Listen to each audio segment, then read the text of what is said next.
Hello and welcome to Pots and Trowels, and just look at this glorious blue sky and sunshine. Absolutely amazing after all that horrible wet weather and rain that we've had for the last month or so. It's absolutely wonderful, and we're in March, so hopefully the weather's going to get better. Having said that, this week I'm going to be in the greenhouse sowing some seeds because it's just too wet to be out in the garden, and if your garden's been affected, we'll be giving you some tips later on.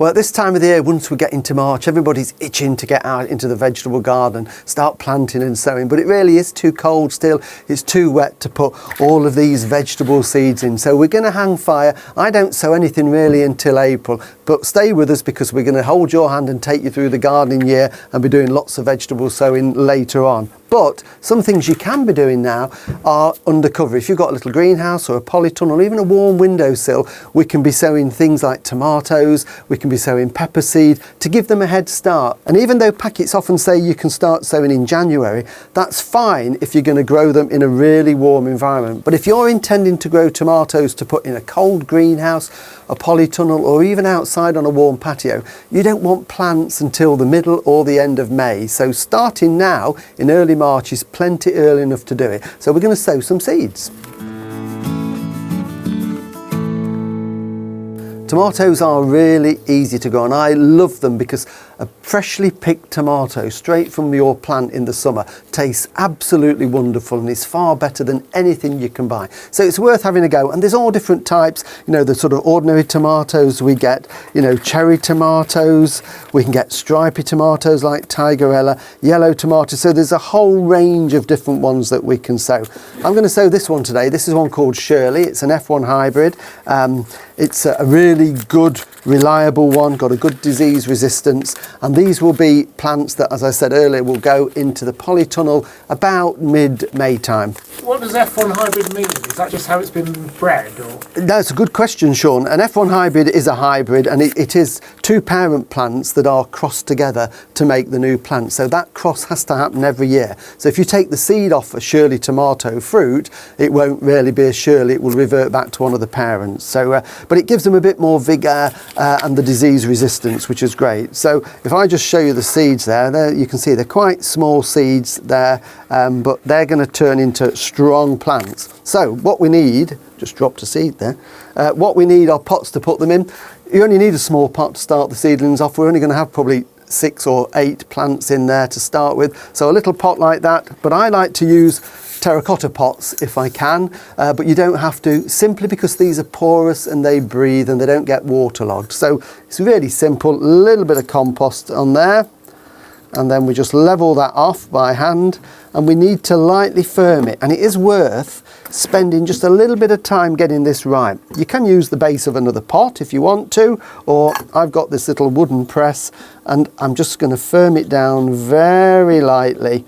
So I've still got that nice sponginess in the compost. It's not compressed or compacted, but it gives me a nice level surface to sow on there.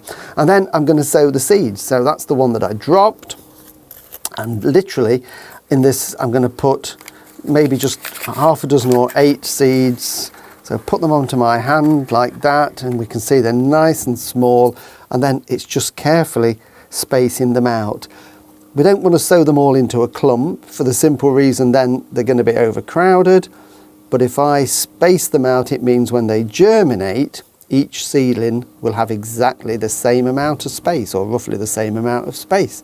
So space those out onto our compost. So what you need to do then is cover them, and you can use vermiculite if you want, but I'm going to use the same compost, and you just want a very fine layer just sprinkling over there. Just lightly firm that down so that it's nice and level. Give it a tap, and then a label which I've already written on a lollipop stick. That's Tomato Shirley. And then I will give that a drink with a watering can with a fine rose, so that we're not washing the compost out. And then literally that's going to go into my propagator here, where it's kept at about 18 to 20 degrees centigrade, and that's absolutely fine, and that will create the right conditions for germination. And if you want to test it's warm enough in there, then you can buy these little thermometers that are really, really inexpensive. Just pop that into the compost. It's like being at the hospital, isn't it? Don't do them in a cold greenhouse, it's going to be too cold. So it's got to have some heat. If you haven't got a propagator, then do them on a windowsill and probably just cover them over with a polythene bag to keep the warmth and the humidity in. And I would expect within 7 to 10 days, we're going to have little seedlings popping through the compost, and then we'll show you in a few weeks what to do with them.